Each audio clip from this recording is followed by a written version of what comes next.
also pretty cool because we started with a Democrat and Scott Robinson. We're going to finish with a Democrat. And Krystal Ball, welcome. Thank you. The floor is yours. Thank you. My name is Krystal Ball. It is my real name. It's the one that my parents gave me. So we'll just get that out of the way. I'm running in the first. I'm running as a Democrat, as you mentioned. And I will tell you a little bit about myself and why I'm running and why I'm awesome. And then I'll tell you all about why I think you guys are awesome. So I was born and raised in the first. I'm from King George County. I live in Fredericksburg now with my husband and my daughter Ella, who are wandering around here somewhere disturbing the peace. I went to University of Virginia, where I graduated in economics and foreign affairs. Before that, I actually started at Clemson University on a swimming scholarship before transferring to UVA.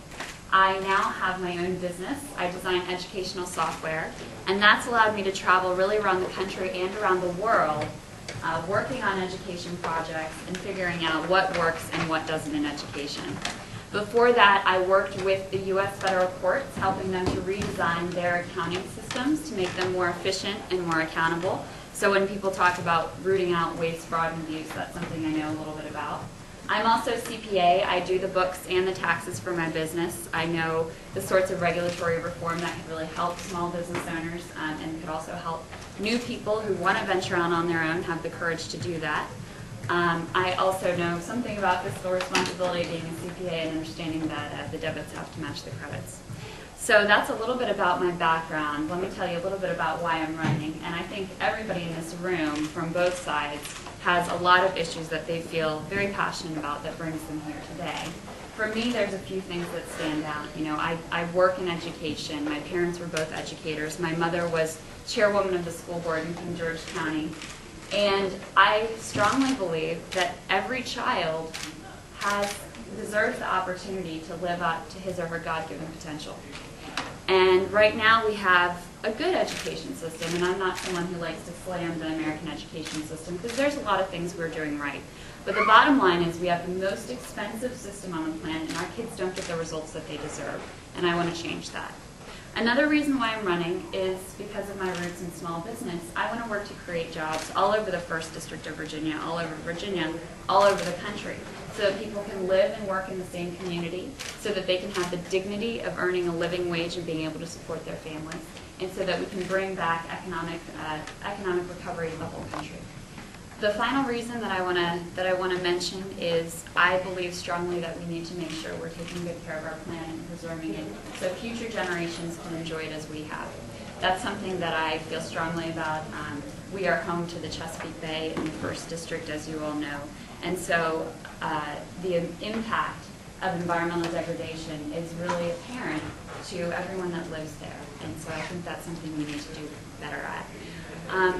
You know, I'm also running because I really do believe that together, and I don't just mean the Democrats in the room, I mean really all of us together, we really can make a difference. I am a little bit of an idealist, but I consider myself to be a pragmatic idealist. I looked at this race, and I really believe that it is winnable. I believe that it is winnable by a young woman who's never run for office before. I believe that it is winnable by a Democrat, and I believe that it's winnable in 2010. So that's a little bit about me. Any successful campaign, you know, I always say it takes 3 things: money, message, and mobilization. And you all can really have a major impact on all 3 of those things. And one of the reasons that I love the Netroots is that I don't know that I would have felt empowered to stand up myself and decide to run for office without that strong base at the Netroots.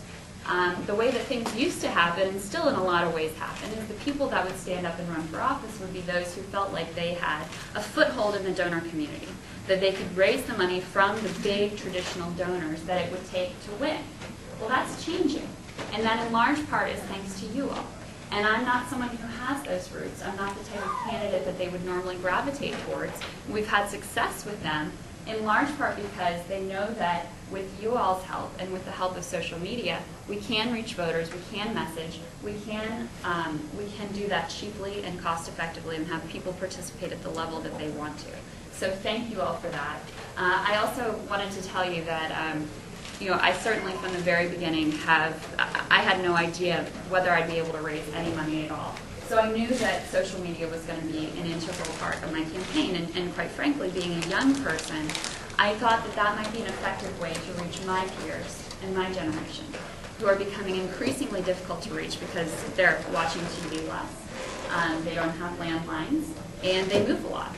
So the best way to reach them is either to go where they are physically or to talk to them through the web, which is the one place where they can still be fed. So I knew from the beginning that was going to be really important. I also know that in 2010, the only thing on the ballot, literally the only thing in some places in Virginia, is going to be this congressional race. So it's going to be, in all likelihood, a low turnout election. And I think the prize is going to go to the people that can turn out their supporters and get them excited and energized and engaged. And I think another wonderful purpose that you all serve is by creating that excitement and that energy and speaking to people who are going to get really fired up and come out and work and get their friends to come and show up at the polls. So that's a little bit about me, and if you all have any questions, I'd be happy to take them. Sure. What do you specialize in educational software, a particular area like math or English or something? I've done a pretty wide range, and I'm focused on K to 12, so not the higher ed. But I've done a lot of actually language learning software. My husband and I have a business together, and he's a language learning expert, so we've kind of gravitated towards that niche. Sure. I have two questions for you. One, because you said that you focus on education. Do you approve of vouchers? If not, what model would you use to improve education? And two, do you approve of the President's mandate giving the EPA control of cleaning up Chesapeake Bay? Okay, so I'll start with the education question. And in general, I've done a lot of thinking and research on this issue. And what I found is there's no more important ingredient in a quality education than the teacher. Now, we have some fantastic teachers, but I believe we're not giving them the resources that they deserve in terms of salary, in terms of training, in terms of being able to be creative in the classroom. And so that's where my focus is. I think we need to, A, make sure that our teachers are supported so that they can perform their job and get the respect that they need. And B, I think that we need to make sure that we're also attracting new people to the profession, because over the next 10 years, over 50% of our public school teachers are going to be eligible for retirement. So we're going to face a crisis shortage of teachers, where we really need to make sure we're bringing in really qualified, talented, energetic individuals to the classroom.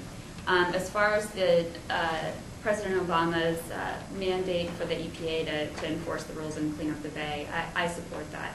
I think we need to make sure that we are taking care of the bay. It's an economic issue. It's part of the way of life there, and it's clearly suffering right now. Even though that takes the control away from the states, and was that a yes or no on approving, being in favor of school vouchers?